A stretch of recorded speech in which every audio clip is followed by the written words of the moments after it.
أعوذ بالله من الشيطان الرجيم. بسم الله الرحمن الرحيم. ومن الناس من يقول آمنا بالله وباليوم الآخر وما هم بمؤمنين يخادعون الله والذين آمنوا وما يخدعون إلا أنفسهم وما يشعرون في قلوبهم مرض فزادهم الله مرضا ولهم عذاب أليم بما كانوا يكذبون. وإذا قيل لهم لا تفسدوا في الأرض قالوا إنما نحن مصلحون ألا إنهم هم المفسدون ولكن لا يشعرون. وإذا قيل لهم آمنوا كما آمن الناس قالوا أنؤمن كما آمن السفهاء ألا إنهم هم السفهاء ولكن لا يعلمون. اس سے پہلے رکوع میں اللہ رب العزت نے ایمان والوں کے چند صفات کا تذکرہ کیا تھا کہ ایمان والے جو حقیقی معنوں میں ہدایت یافتہ لوگ ہیں ان کا غیب پر ایمان ہوگا، نماز کو وہ قائم کریں گے، جو کچھ اللہ پاک نے ان کو دیا ہے اس میں سے وہ خرچ کریں گے، اور پھر ان کی یہ صفت ہے کہ وہ اس کتاب پر بھی ایمان لاتے ہیں جو ان کے نبی یعنی حضرت محمد صلی اللہ علیہ وسلم پر نازل ہوا، اور اس کتاب پر بھی ایمان رکھتے ہیں جو ان سے پہلے انبیاء علیہ السلام پر نازل ہوا ہے، اور ان کا آخرت پر یقین ہے کہ یہ زندگی اصلی نہیں بلکہ اس کے بعد ایک زندگی آ رہی ہے وہ اصلی ہے۔ اللہ پاک نے فرمایا جن کے اندر یہ صفات ہو یہ لوگ اپنے رب کی طرف سے ہدایت پر ہیں اور یہ پورے کامیاب ہیں۔ اس کے بعد اللہ پاک نے دو آیت میں کافروں کا تذکرہ فرمایا کہ ایسے کافر جو ضد، ہٹ دھرمی، تعصب اور حسد کی وجہ سے طے کر چکے ہیں کہ ہم کو ایمان نہیں لانا ہے، تو ان کا تذکرہ تھا کہ اللہ پاک نے ان کے دل پر اور ان کے کان پر مہر لگا دیا ہے اور ان کی آنکھ پر پردہ ڈال دیا ہے اور ان کے لیے بڑا عذاب ہے۔ یہاں پر اس رکوع میں پورے رکوع میں اللہ پاک نے ایک تیسرے گروہ کا تذکرہ فرمایا اور وہ تیسرا گروہ جو ہے وہ منافقین کا ہے، جو اپنے من میں اور دل میں اسلام سے نفرت اور کفر رکھتے ہیں اور اپنی زبان سے اسلام سے محبت اور ایمان کا اظہار کرتے ہیں۔ تو من میں اور دل میں کیا چھپا رکھا ہے؟ کفر کو، اسلام سے نفرت کو، ایمان والے اور اللہ کے حبیب صلی اللہ علیہ وسلم سے نفرت کو، حسد کو، اور ظاہر کرتے ہیں یہ کس چیز کو؟ ایمان کو، دنیا کے فائدے کے لیے، دنیا کے فائدے کے لیے کہ یہاں ایمان کا اظہار کریں گے تو بہت سے نقصان سے ہم بچ جائیں گے اور بہت سارا فائدہ ہم کو مل جائے گا۔ تو وہی کہہ رہے ہیں کہ لوگوں میں سے اللہ پاک کہہ رہے ہیں اور ان لوگوں میں بعض ایسے بھی ہیں جو کہتے ہیں ہم ایمان لائے اللہ پر اور آخری دن پر، حالانکہ وہ بالکل ایمان والے نہیں ہیں، بالکل ایمان والے نہیں ہیں۔ اور یہ جو کہتے ہیں اس میں یہود مراد ہے کہ ہمارا اللہ پر ایمان ہے، جبکہ ان کا اللہ پر بھی ایسے ایمان نہیں ہے جیسا کہ پیارے نبی صلی اللہ علیہ وسلم بتلا رہے ہیں، چونکہ انہوں نے حضرت عزیر علیہ السلام کو اللہ کا بیٹا مان رکھا ہے۔ قالت الیہود عزیر ابن اللہ، جیسے وقالت النصارى المسیح ابن اللہ، تو یہ تو اللہ کی ذات میں شریک کر دیا ہے، تو اللہ پر بھی کہاں ایمان رہا؟ لہذا اللہ کی ذات میں کسی کو نہ ذاتی طور پہ شریک کرنا ہے نہ صفاتی طور پہ شریک کرنا ہے، خالص یعنی اللہ اپنی ذات میں بھی اکیلا اور اپنی تمام صفات میں بھی یکتا، اس کی صفت میں بھی کوئی شریک نہیں ہے۔ وہ بالیوم الآخر، اور یہ دعویٰ کر رہے ہیں کہ ہمارا آخرت پر ایمان ہے، حالانکہ ان کا آخرت پر بھی ایمان ٹھیک سے نہیں ہے۔ ان کا یہ عقیدہ ہے کہ ہم انبیاء علیہ السلام کی اولاد میں سے ہیں، ہم اللہ پاک کے چہیتے ہیں، لہذا ہمیں آخرت میں کوئی عذاب نہیں ہوگا، اور اگر ہوا بھی تو ایام معدودات، چند دن، اور اس کے بعد ہمارے لیے موج مستی ہے۔ حالانکہ آخرت میں ایسا ضابطہ نہیں ہے، چاہے نبی کا بیٹا ہو، نبی کی بیوی ہو، نبی کا بھائی ہو، نبی کا باپ ہو، نبی صلی اللہ علیہ وسلم جو پیغام لے کر آئے ہیں اگر وہ اس کو نہیں مانتا ہے تو آخرت میں رشتہ داری نہیں چلے گی۔ بہت سے انبیاء علیہ السلام ان کی بیوی ایمان میں نہیں داخل ہوئی، ان کے باپ نہیں مانے، ان کے بھائی نہیں مانے، پیارے نبی صلی اللہ علیہ وسلم کے چاچا بہت سے نہیں مانے، حضرت ابو طالب نہیں مانے ہیں، تو کیا یہ رشتہ داری ان کے کام دے گی؟ بالکل نہیں۔ تو یہ کہہ رہے ہیں کہ بالیوم الآخر، ہمارے ایمان ہے آخرت کے دن پر، وما ہم بمؤمنین، اللہ پاک کرے بالکل نہیں، یہ بالکل ایمان والے نہیں ہے۔ اب اللہ پاک کرے خادعون اللہ والذین آمنوا، یہ اپنے اس بول سے اور اپنے اسلام کے اظہار سے کیا کر رہے ہیں؟ اللہ کو اور ایمان والوں کو کیا کر رہے ہیں؟ یہ دھوکہ دے رہے ہیں، چال بازی کرتے ہیں اللہ سے اور ان لوگوں سے جو ایمان لا چکے ہیں۔ اور یہ سیدھی سی بات ہے کہ اللہ یہ خود بھی سمجھ رہے ہیں کہ ہم اللہ پاک سے چال بازی نہیں کر رہے، اللہ پاک تو سب جانتا ہے، یہ اصل میں پیارے نبی صلی اللہ علیہ وسلم اور ان کے ماننے والوں سے دھوکہ بازی کر رہے ہیں۔ لیکن اللہ پاک نے ان کے ساتھ دھوکے بازی کو اپنے ساتھ دھوکے بازی قرار دیا۔ جیسے ایک موٹی سی مثال، ہمارے کسی چہیتے کے ساتھ اگر کوئی آدمی دھوکے بازی کرتا ہے، دشمنی کرتا ہے، تو میں کیا سمجھوں گا؟ میرے ساتھ وہ کر رہا ہے۔ میرے بیٹے کے ساتھ اگر کوئی برا سلوک کرے گا، وہ میرا بہت قریبی ہے، پیارا ہے، ہم کو جان سے زیادہ عزیز ہے، اس کے ساتھ اگر کوئی دشمنی کرے گا تو میں کیا کہوں گا؟ فلاں صاحب نے میرے ساتھ دشمنی کیا ہے۔ تو اللہ پاک کو اپنا ایمان والا بندہ بڑا چہیتا ہے، لہذا ایمان والے کے ساتھ اگر کوئی غیر ایمان والا دھوکہ بازی کرے گا، اللہ پاک کیا کہیں گے؟ یہ میرے ساتھ دھوکہ بازی کر رہا ہے۔ ایمان والوں میں اگر کوئی نیک آدمی کے ساتھ دشمنی کرے گا، صلحاء کے ساتھ، اس میں بھی علماء کے ساتھ، تو اللہ پاک اس کو اپنے ساتھ دشمنی کرنے پر محمول کریں گے کہ یہ ان کے ساتھ نہیں کر رہا، یہ میرے ساتھ کر رہا ہے۔ جیسے ایمان والوں میں خاص طور سے علماء، یہ انبیاء علیہ السلام کے وارثین ہیں، اگر ان کے ساتھ کوئی نفرت کا معاملہ کرے گا، کوئی دشمنی کا معاملہ کرے گا، عداوت کا معاملہ کرے گا، تو ان کے ساتھ ایسے ہی سلوک ہوگا جیسے اللہ پاک کریں گے جیسا اللہ پاک اپنے ساتھ عداوت پہ کریں گے۔ تو اللہ پاک کریے اللہ اور ایمان والوں کے ساتھ چال بازی کر رہے ہیں، وما يخدعون الا انفسهم وما يشعرون، اور یہ محض چال بازی کی راہ سے ایمان کا اظہار کرتے ہیں، تو یہ کیا کر واقع میں کسی کے ساتھ بھی چال بازی نہیں کرتے بجز اپنی ذات کے، اور وہ اس کا شعور نہیں رکھتے۔ چونکہ یہ جو چال بازی کر رہے ہیں ایمان والوں کے ساتھ، اس کے اس عمل کا اثر کیا ہے؟ اس کا جو اثر ہے وہ یہ ہے کہ اللہ پاک اس کو دنیا میں ذلیل کریں گے اور آخرت میں ان کو سخت عذاب دیں گے۔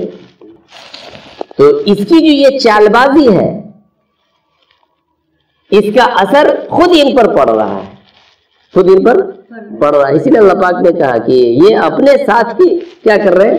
چال بازی کر رہے ہیں، کسی دوسرے کے ساتھ نہیں کر رہے، اور بے وقوف اتنے ہیں کہ ان کو اس چیز کا شعور بھی نہیں ہے۔ تو کوئی آدمی اگر کوئی خراب عمل کرتا ہے تو اس کا بھی اثر ہے اور وہ اس کے اوپر خود پڑتا ہے، اور کوئی اگر بہت بڑھیا عمل کرتا ہے تو اس بڑھیا عمل کا بھی اثر ہے، جس کا فائدہ اس کو دنیا میں بھی ملتا ہے اور آخرت میں بھی ملے گا۔ تو اگر یہ چال بازی کر رہے ہیں ایمان والوں کے ساتھ تو اس کا اثر کیا ہے؟ اس کو دنیا میں بھی ملے گا، اس کی چال بازی ظاہر ہوگی، لوگوں میں یہ ذلیل ہوگا، اور اگر اللہ پاک نے دنیا میں ڈھیل دے دیا تو آخرت میں تو یہ کہیں جائیں گے نہیں۔ تو گویا یہ اپنے ساتھ دھوکہ کر رہے ہیں، یہ دوسروں کو کیا دھوکہ دیں گے؟ یہ اپنے ساتھ دھوکہ بازی کر رہے ہیں۔ فی قلوبہم مرض فزادہم اللہ مرضا، اللہ پاک کرے ان کے دل میں روگ ہے، ان کے دلوں میں کیا ہے؟ روگ ہے، مرض ہے، تو اللہ پاک نے ان کے مرض کو کیا کیا ہے؟ بڑھا دیا ہے۔ روگ کیا ہے؟ معصیت ہے نا، گناہ، یہ بھی ایک روگ ہے، روحانی روگ، بیماری۔ کفر جو اندر دل میں چھپائے ہوا ہے، یہ بھی ایک مرض ہے، روحانی بیماری۔ حسد، جلن، دشمنی، یہ کیا ہے؟ یہ روگ ہے، بیماری ہے،